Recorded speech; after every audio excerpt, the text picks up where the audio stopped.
என் பிள்ளைகளே, நீங்கள் பாவம் செய்யாதபடிக்கு இவைகளை உங்களுக்கு எழுதுகிறேன். ஒருவன் பாவம் செய்வானானால் நீதிபரராய் இருக்கிற இயேசு கிறிஸ்து நமக்காக பிதாவிடத்தில் பரிந்து பேசுகிறவராய் இருக்கிறார். Praise the Lord, praise the Lord. அங்கே 1 யோவான் 1ஆம் அதிகாரம் 10ஆம் வசனத்திற்கும் 2ஆம் அதிகாரம் 1ஆம் வசனத்திற்கும் சம்பந்தம் இருக்கிறது, இடையான வசனமாய் இருக்கிறது. ஏனென்றால் அதை வாசிக்கிறோம். நாம் பாவம் செய்யவில்லை என்போமானால் நாம் அவரை பொய்யராக்குகிறவர்களாய் இருப்போம்.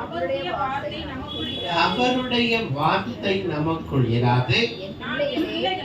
என் பிள்ளைகளே, நீங்கள் பாவம் செய்யாதபடிக்கு இவைகளை உங்களுக்கு எழுதுகிறேன்.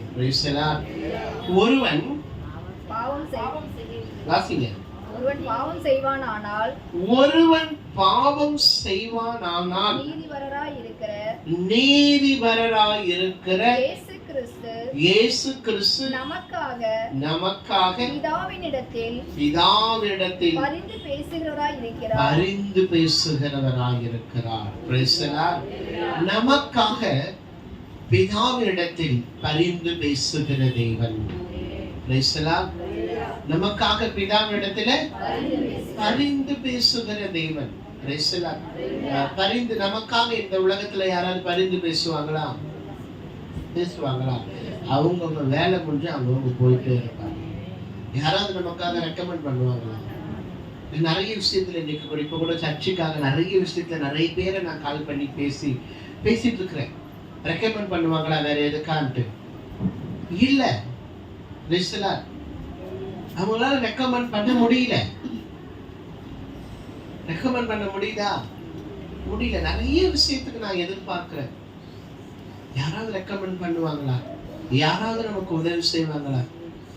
சில காரியங்களுக்காக யாராவது நமக்கு ஆதரவா இருப்பாங்களா? யாராவது நமக்கு உறுதுணையா இருப்பாங்களா? இல்ல. நத்திங். ஒருத்தர் கூட இல்ல. Praise the Lord. இன்றைக்கு இந்த சமுதாயம், இந்த உலகம் எப்படி போய் கொண்டிருக்கிறது என்றால், அவர்கள் காரியத்தை தான் அவர்கள் என்ன பண்றாங்க? பார்க்கறாங்க. உங்களுக்கு ஒரு அவசரம் வந்துருச்சு, உங்களுக்கு ஒரு ஆபத்து வந்துருச்சு, ஒரு ஆளுகிட்ட போய் என்ன பண்ணணும்? நாம ஒரு பெரிய மனுஷங்கிட்ட போய், ஒரு பெரிய அதிகாரிக்கு அவங்களுக்கு தெரியும். ஒரு பெரிய அதிகாரி, ஒரு பெரிய மனுஷன் வேறு ஒரு மனிதர்களுக்கு தெரியும் பொழுது, அந்த பெரிய அதிகாரிடத்திலே, அந்த பெரிய மனுஷனிடத்திலே உனக்காக அவர்கள் போய் பரிந்து பேசிக்க மாட்டாங்க. அவங்களுக்கு என்னன்னா அவங்க பரிந்து பேசிப்பாங்க. உண்மைதானே? உங்களுக்கு போய் ரெக்கமெண்ட் பண்ணுவாங்களா? என்ன பண்ண மாட்டாங்க? ஈகோ பார்ப்பாங்க. அவங்களுக்கு போய் நம்ம கேட்கறதா? இதுன்னு நமக்கு வேலை. அவங்க என்ன தப்பு பண்ணிட்டா யார் மேல வரும்? நம்ம மேல வரும். இப்படியா பல காரியங்களை செய்கிற மனிதர்களை இன்றைக்கு நாம் பார்க்கிறோம். நிறைய காரியங்களை நாம் இந்த உலகத்திலே கற்றுக்கொள்ள வேண்டும். ஒவ்வொரு நாளும் இன்றைக்கு நாம் கற்றுக்கொண்டு தான் இருக்கிறோம். ஒவ்வொரு மனிதனிடத்துல ஒவ்வொரு காரியத்தை கத்துக்கிட்டே இருக்கிறோம். நிறைய மனிதர்கள் செல்ஃபியூஸா இருக்கிறாங்க.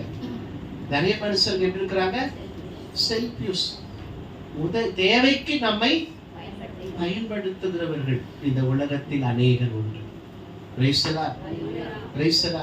ஆனால் இயேசு கிறிஸ்து ஒருவர் மாத்திரமே பிதாவினிடத்தில் நமக்காக பரிந்து பேசுகிறார். ஒரு நல்லவனுக்காகத்தான் ஒரு நல்லவன் என்ன பண்ணுவான்? பரிந்து பேசுவோம். அதான உண்மை. உங்களுக்காக ஒருத்தவங்க கிட்ட போய் ரெக்கமெண்ட் பண்றாங்க. அவங்க ஒரு பெரிய மனிதனிடத்திலே, ஒரு பெரிய அதிகாரியிடத்திலே, ஒரு அந்தஸ்து படைத்த மனிதனிடத்திலே உங்களுக்காக போய் ஒரு ரெக்கமெண்ட் பண்றாங்க, ஒரு பரிந்துரை செய்யறாங்க அப்படின்னா, ஃபர்ஸ்ட் நீங்க நல்லவங்களான்ட்டு என்ன பண்ணுவாங்க? பார்ப்பாங்க. பார்ப்பாங்களா இல்லையா? பார்ப்பாங்கல்ல. ஆனா பாருங்க, நாம் பாவிகளா இருக்கும் பொழுது நீதிபரராக இருக்கிற இயேசு பிதாவினிடத்திலே நமக்காக பரிந்து பேசுகிறார்.